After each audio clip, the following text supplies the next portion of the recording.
What's going on, everyone? I am just a typical, average American here today to react to this video by Cyrus Jansen, which really caught my attention because the title of this video is "The Moment the World Stopped Trusting America," which, you know, is not fun to hear.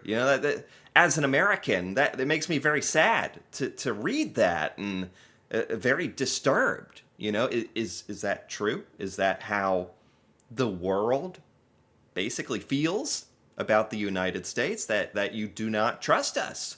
Well, it says this is about what the moment was where this happened, where you guys lost all trust and confidence in the US. So I do want to try to understand what that moment was. And honestly, I think that every American out there who cares about the future of the United States should be very alarmed and disturbed hearing something like this. But, on the other hand, given what Donald Trump and the United States, what we have done in the last, 14 months specifically, I can't say that I'm completely surprised to hear this. So today, I do want to check this out and try to learn about what the United States is doing wrong and what the rest of the world is really upset about. So let's take a look. Every January, the world's most powerful political and economic leaders fly into Davos, Switzerland for the annual meeting of the World Economic Forum. But this year was different.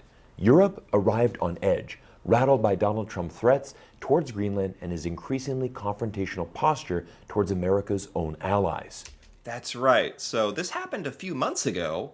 The World Economic Forum, a bunch of different world leaders gave really good speeches. Donald Trump gave a speech. It's funny because Trump gave a speech, and it was such a crazy time. It's still crazy looking back at the whole Trump, United States threatening to take over Greenland. It's insane. And is that the moment that we're talking about? Yeah, I that would make sense to me, because I think that was the moment that a lot of Americans really like. Even a lot of people who support Donald Trump here in the US, a lot of Americans, no matter what their politics are, really looked at the Greenland situation and was like, what are we doing? This is insane. So it makes sense to me if that's the moment that the world really stopped trusting the United States. It's funny because Donald Trump probably went to this conference thinking like, oh, everybody's on edge because they really fear me, they really respect me, and it's like, no, everybody just thinks you're crazy, and we're waiting to see what other crazy thing you're about to say. That's really what it is. The atmosphere was tense. All eyes were on Trump as he prepared to take the stage and dominate the headlines. But before he could, something unexpected happened. A leader from a country of just 40 million people stepped onto the stage and delivered a speech so blunt, so ruthless, that many geopolitical analysts are now calling it one of the most consequential speeches made by any global leader in decades. He's definitely talking about Canada and their Prime Minister, Mark Carney. That's definitely what we're talking about here, because he gave a legendary speech at the Davos, at this World Economic Forum. I actually watched the whole thing. It was incredible. Although, again, it's kind of strange from my perspective as an American, because his speech was largely about how a lot of the countries of the world should stop relying on the United States, and you guys should form your own alliance and work together and try to help the future of the world, and that the US doesn't really need to be a part of that. Which is really, depressing if you're an American. But putting that aside, the speech was incredible. I did see that. For decades, countries like Canada prospered under what we called the rules-based international order. This bargain no longer works. We are in the midst of a rupture, not a transition.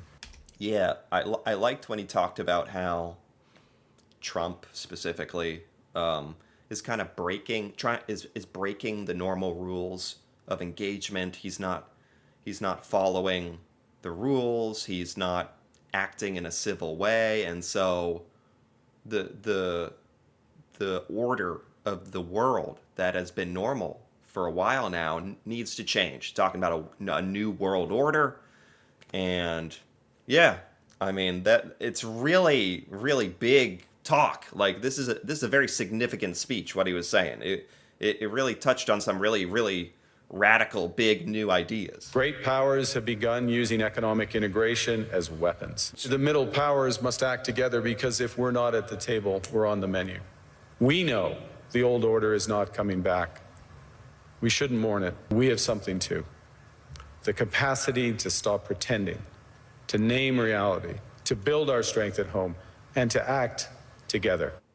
So he was really advocating for a lot of the countries out there who feel like you're being taken advantage of, who feel like you're being threatened by the United States and any other large powers who are using, well, for example, trade and threatening to take over Greenland, for example, like literal threats to get what we want. And I understand that you're probably sick of it.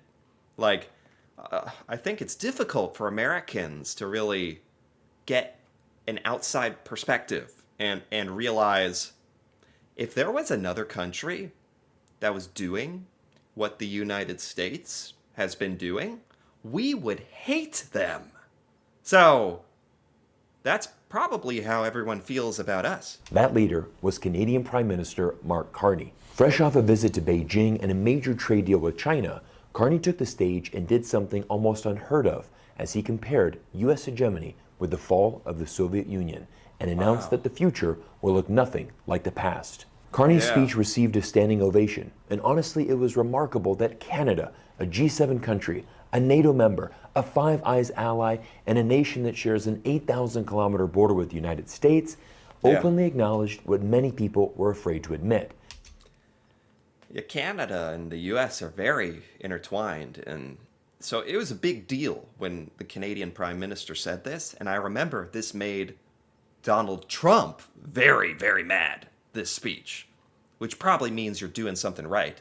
The era of U.S. hegemony is finally ending, and the system the U.S. built after World War II is breaking. But ironically, it is the United States itself playing a central role in that breakdown. Yeah, no kidding. Oh my, it's crazy to think about that. The United States, we are actively ruining ourselves. A lot of this is self-inflicted, just by the choices and decisions that Donald Trump has been making. He's our president. We elected him, and we are in a downward death spiral where the U.S. reputation has been ruined. Countries have stopped travel. People have stopped traveling here. People have stopped investing in the United States. No one wants to work with us.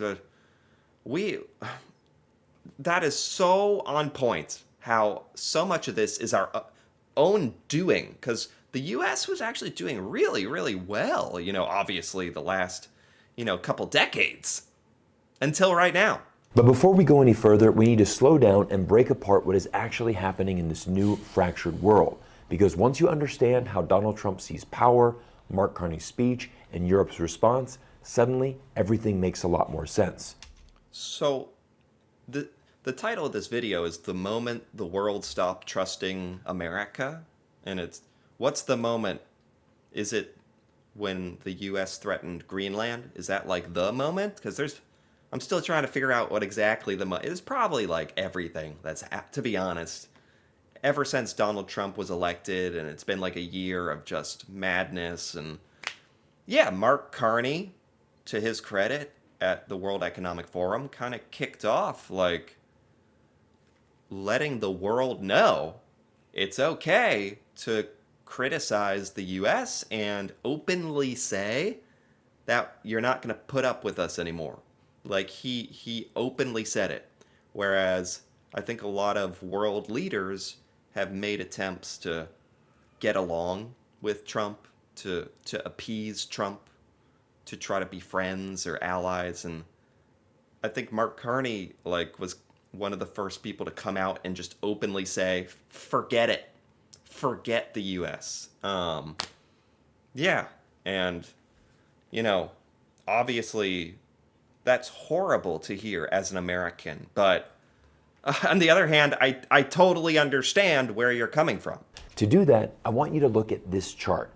This comes from G7 Media, founded by political scientist Ian Bremmer. It ranks, on a scale from 1 to 10, how much leverage Donald Trump has over different countries. Despite all the tough talk, Trump has very little leverage over China. Last year, analysts started using the phrase taco. Trump always chickens out to describe what happens when Trump confronts countries that can fight back. Taco. I've heard that phrase before. Is that what that means? Trump always chickens out. Okay. And China is the clearest example. When Trump launched his global trade war last April, only one country immediately retaliated with matching tariffs. That country was China. That's right. Why? Because China has leverage. The U.S. economy depends heavily on Chinese manufacturing and supply chains. And when Trump threatened tariffs of 100%, 150%, and even 200%, U.S. markets reacted violently. I've noticed that Trump only seems to actually respect people like the Chinese president, people who stand up to him and retaliate and give him the same energy back. Because Trump, as much as he calls China our enemy, he really likes to compliment the Chinese leader a lot. Stocks sold off, investors panicked, and fears of a global recession surged. China didn't need to escalate. It just needed to wait. Eventually, the pressure shifted back onto Washington, and by October, Trump traveled to South Korea to meet with China's leader Xi Jinping. That's right. That's right. That is what happened. We were in this thing with China for a week or two, and they just said no, and then we stopped. And then Trump was shaking hands with them the next day. It just goes to show you, trying to appease Trump and just give him whatever he wants doesn't work. This was actually a great outcome for China. Where both sides announced a truce, locking in tariffs at roughly 25%. That outcome wasn't a show of dominance. It was a recognition of limits. And this is where things get interesting, because countries like India, a democratic partner of the United States, are still facing significantly higher tariffs than China. Not because India is an enemy, but because India lacks leverage. And now, let's look at the other side of the scale. On this side of the scale, Trump behaves very differently. Not cautiously, not patiently, but very aggressive. This is where the phrase FAFO, F around and find out, comes in. Yeah. Trump may hesitate with great powers, but with weak states, he doesn't bluff. And this is why the United States government launched a military operation against Venezuela. Yeah, this was a huge shock to a lot of people. A lot of people really didn't know what to think about this. Didn't know whether it was a good thing or a bad thing, or since Donald Trump did it, it has to be bad, but this guy was bad, or there's still a lot of confusion around this here in the United States, at least, how to interpret what happened in Venezuela. But it was certainly disturbing as a show of power, for other countries just looking at us going in and kidnapping some country's president, but for we claim that we're doing it for like good reasons, but just the fact that we did it and didn't ask permission, and I can see where that's disturbing to look at. Arrested Maduro and his wife and flew them back to New York City, where they now sit in a Brooklyn jail cell. Venezuela has zero leverage against the United States. And the simple truth is, if you can't retaliate, you don't get negotiated with. And this brings us directly to Europe. Europe may view itself as America's closest ally, but Trump doesn't see Europe as a great power. On this scale, Denmark ranks 7 out of 10, meaning that pressure is indeed possible. And now with the war in Iran, Trump is saying some of the most disrespectful, outrageous things against Europe and NATO, and yeah, it's really depressing as an American to look at what I guess Donald Trump kind of single-handedly ruining our reputation and our allies and respect, and it's really bad. And it seems to be getting worse. And that's why Trump felt comfortable aggressively pursuing Greenland, an autonomous territory tied to Denmark. For weeks, Trump even floated the idea of using military force against a NATO member. Insane. But once you understand how Trump views power, Insane. who he pressures, and who he avoids, the next question becomes even more important.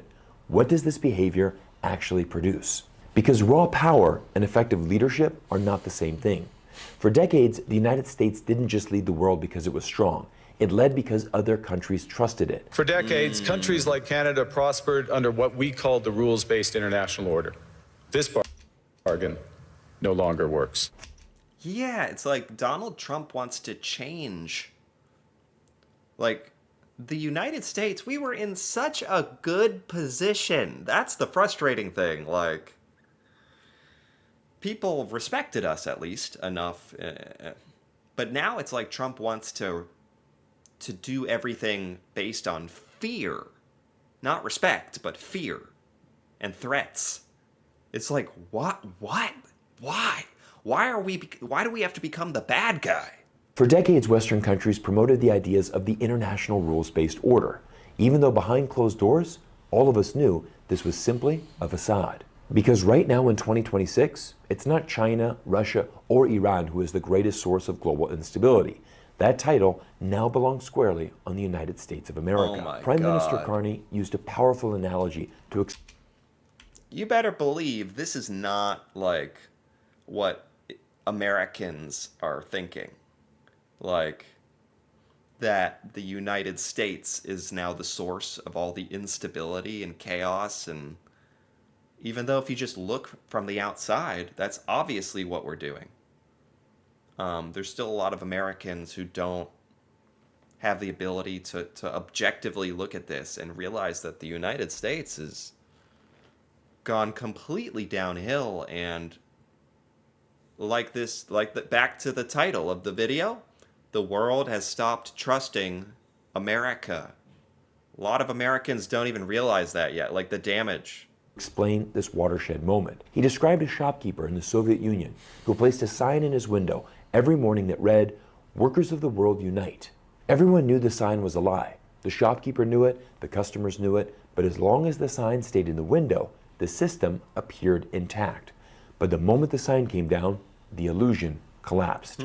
Carney used this story to tell the world it's time to start taking down the signs of American hegemony that all of us have Wow. been placing in the window for so many decades. Wow. This is what needs to be on like the US mainstream news. Like this.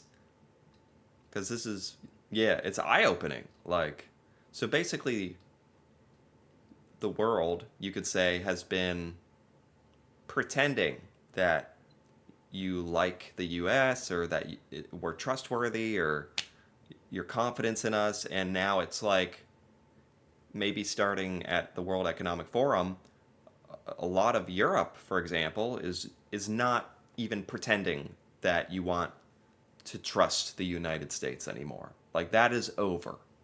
And it's becoming more common. Because since the end of World War II, predictability was America's greatest strategic asset. Yes. Regardless of whether a Democrat or Republican became the president of the United States, the world could put up their sign in the window and pretend the rules-based order brought peace and stability. But Yes, yes, I totally understand that. We are no longer reliable.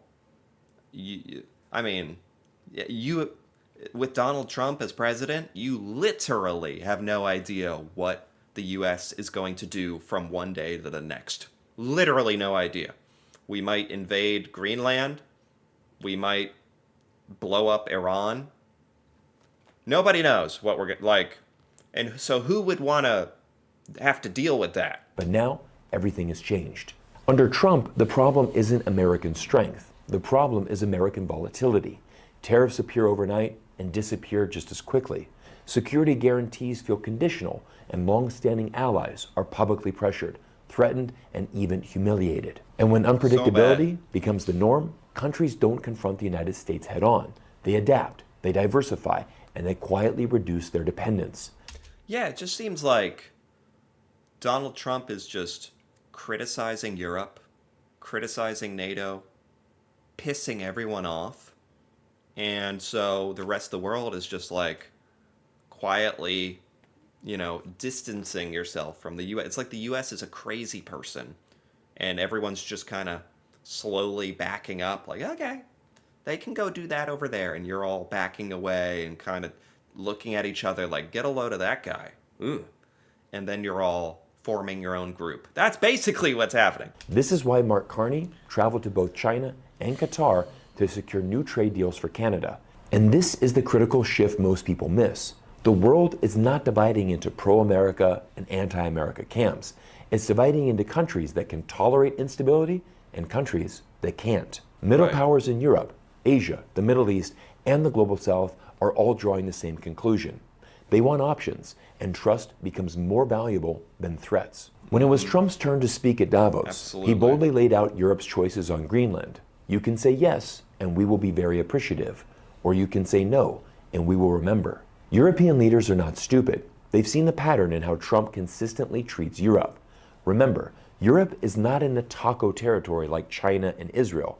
Europe is much closer to Venezuela, and Trump has an opportunity to apply pressure.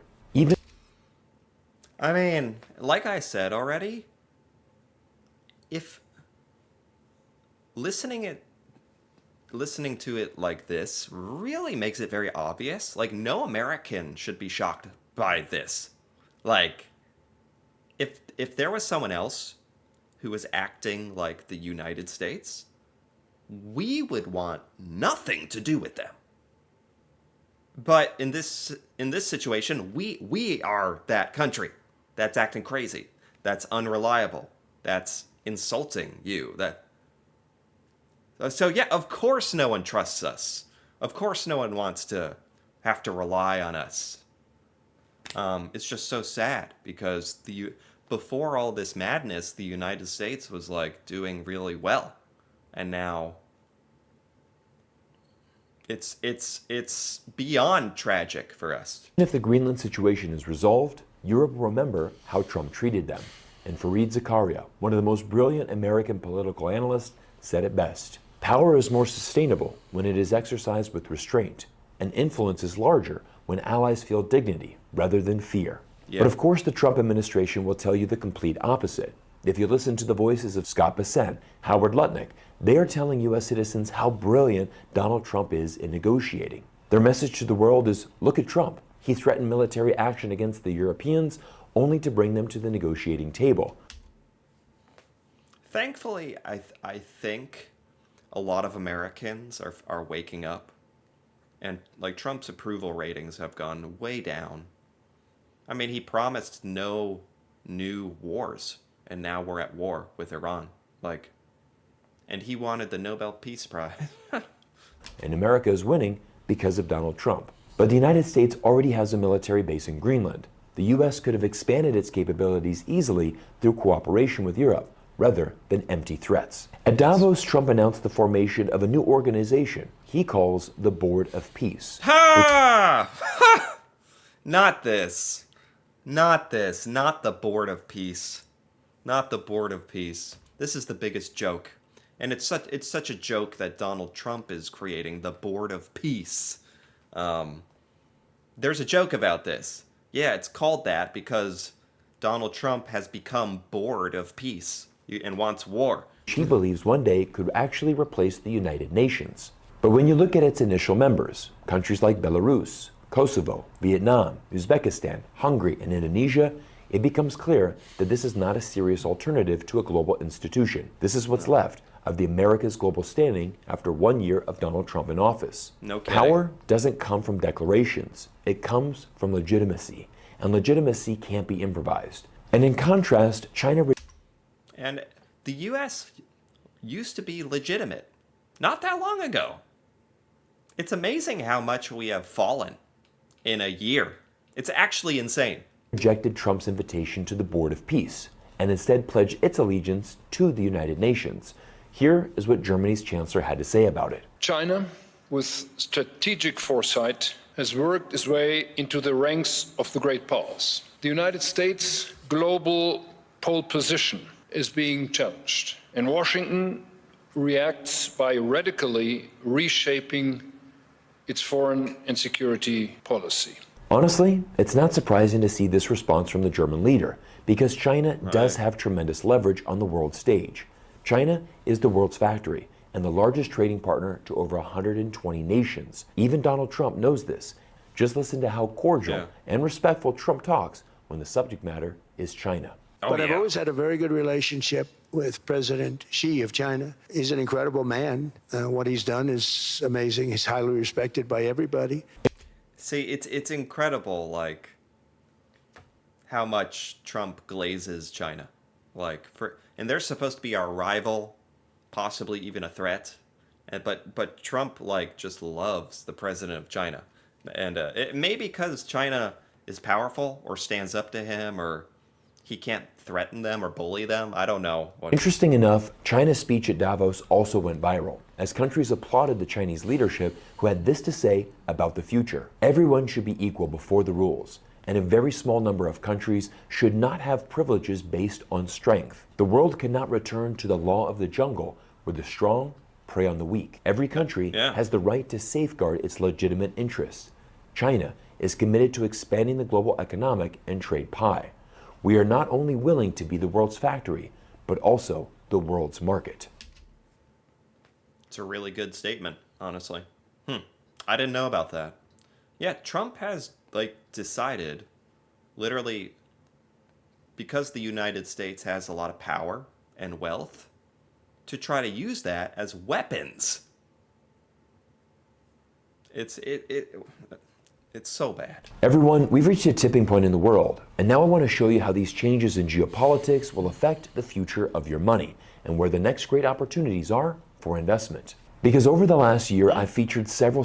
Okay, I don't know what that we don't have to go into the investing advice or anything, but yeah, this was a I want to say good video, but if you're an American, it's not what you want to hear.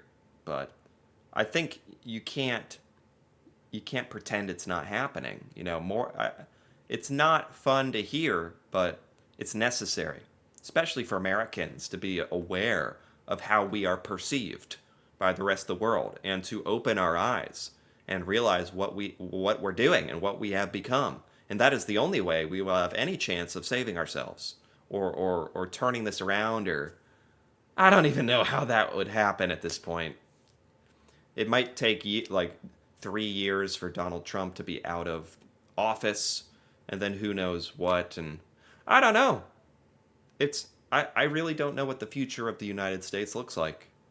And this is like the first time I've ever really thought that. So, and it's not looking good so far. So it's bad.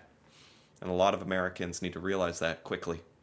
So for that reason, I think this video was great in listing all these reasons. And the moment the world stopped trusting America, seems like it was really the Greenland threats. I know it's much more than that. It's really everything that's been happening and lots of threats, but maybe that was the moment, or maybe he's saying like the speeches at Davos, really. But yeah, this should be really eye-opening for a lot of Americans, so this was good. Anyway, If you enjoyed this, feel free to give this video a like or leave a comment with your thoughts, especially if you're in a country outside of the United States, you know, what your view on this is, your thoughts and opinions. That'd be really cool and valuable to hear about. And if you're interested in more videos like this, feel free to subscribe for more. And until then, thanks for watching, and see you next time.